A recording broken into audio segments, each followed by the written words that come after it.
malaki, may musin mo na. Tatagip yan. Pamoke. Ako'y lalagyan sa ilong ang buwan-buwan bento pa. Undegi kerin akisyahan, ting mahun lagi kegegen. Tumay ganin ang atudon keizong hongin nakiplanzen.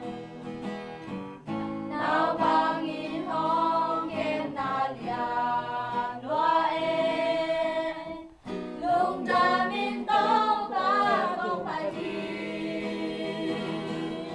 Nasaan kutang kay manong makaya gundal kata. Asan nagwang pigal kadona nasa kutin kay malambang makaya abay chelo. At ang ginato kay nung ita abay chelo na happy na yan kong pati.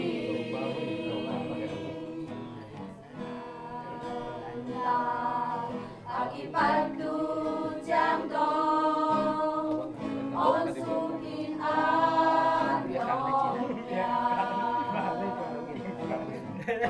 Usip kalagaw ng kahanan ng pahinalya kong tungan. Amen!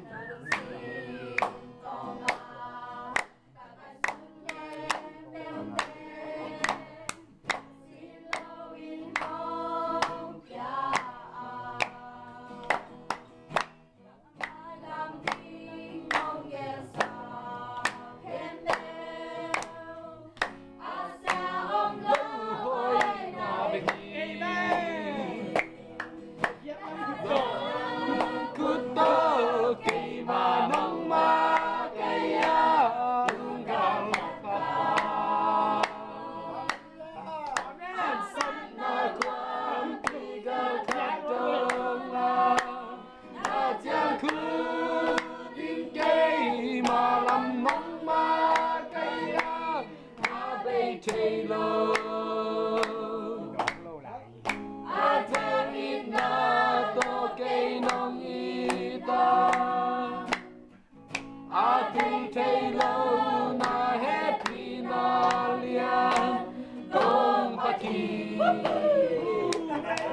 Amen! Yung mahi!